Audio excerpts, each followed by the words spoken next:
श्रीपरमात्मने नमः।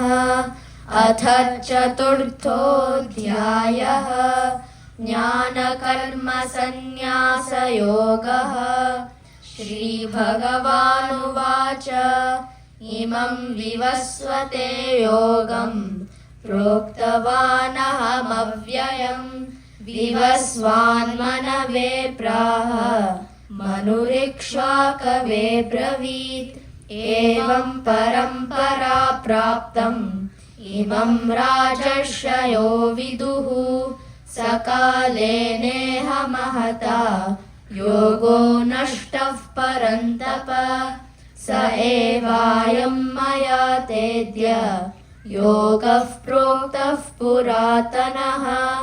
भक्तोऽसि मे सखा चेति रहस्यं ह्येतदुत्तमम्।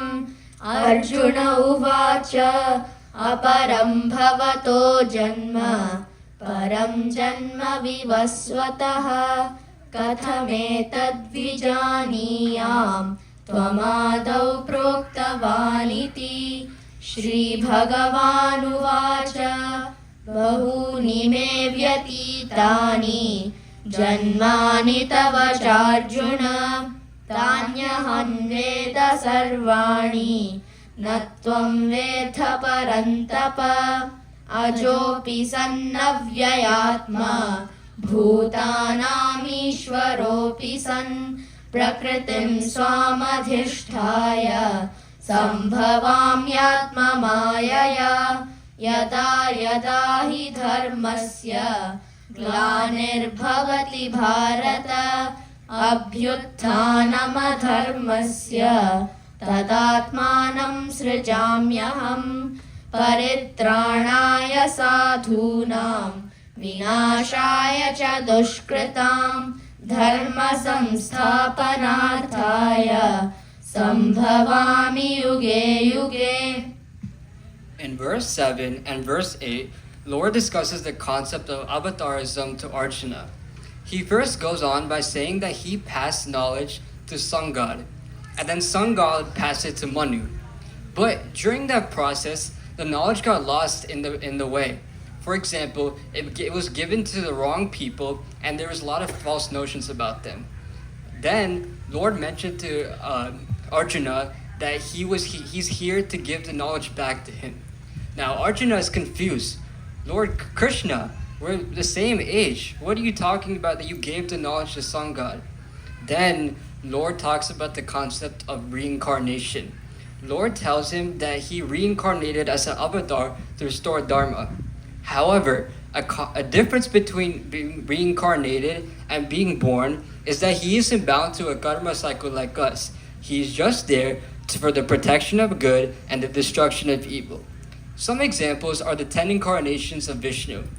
Krishna is a common example and is the topic we will be discussing.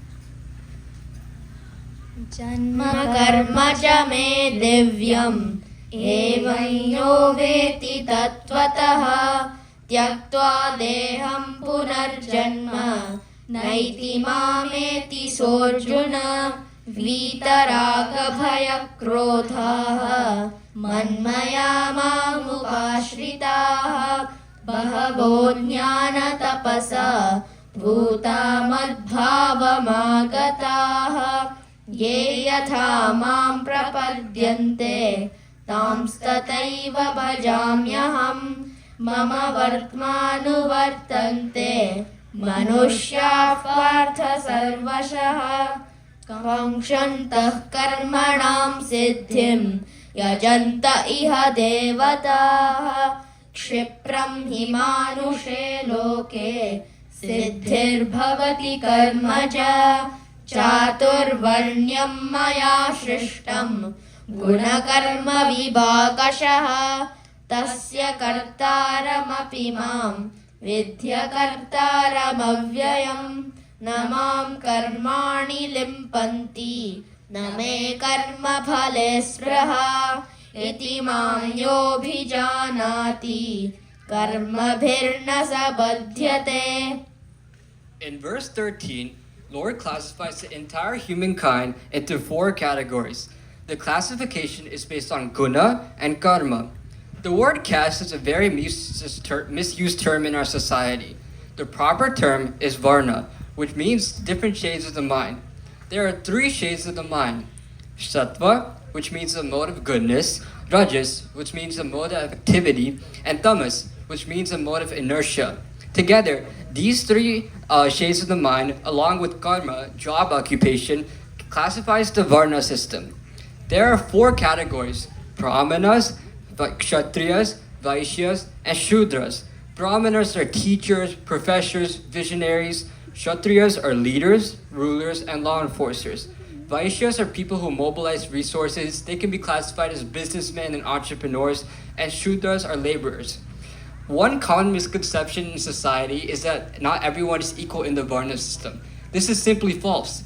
Everyone is put together in a specific category based on their temperament of the mind.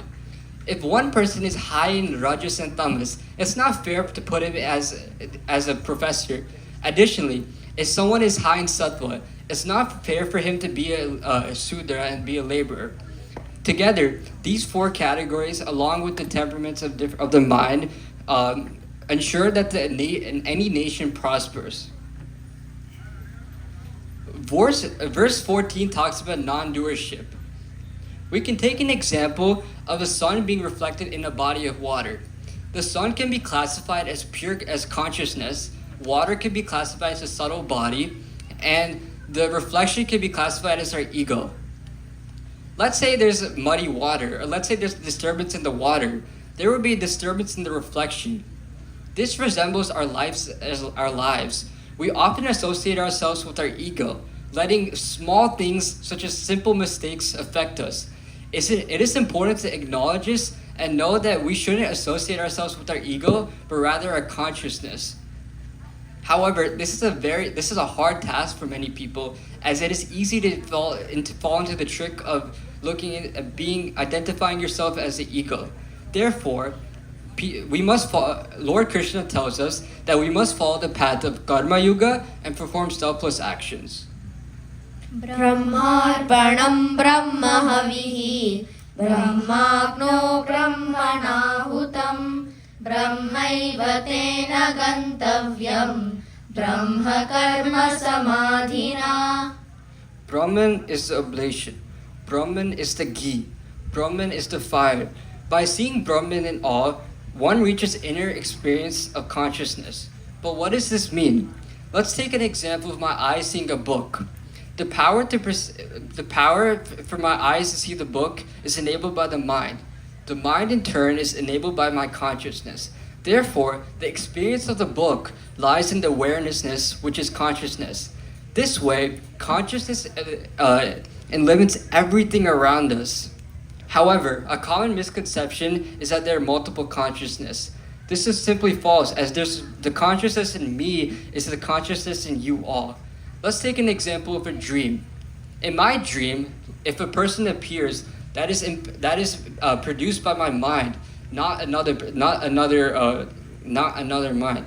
This example can be shown through our entire society, as everyone is in one consciousness, not multiple consciousness. The verse here also depicts a fire ritual where everything is Brahman. Now, I'm sure everyone here has been told to recite Brahma Punam before they eat food. But what is the significance behind this? Consuming food is also a fire ritual. The hands by which we take food is Brahman. The 5 fingers that represent the 5 elements of nature.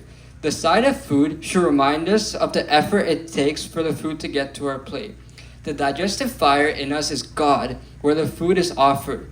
When we think of this and eat, we eat with awareness, moderation, and with less wastage, and the food properly nourishes us rightly. The perception of the play of oneself, both as matter and spirit, is the vision of a wise person, and we should always acknowledge this when we chant this verse.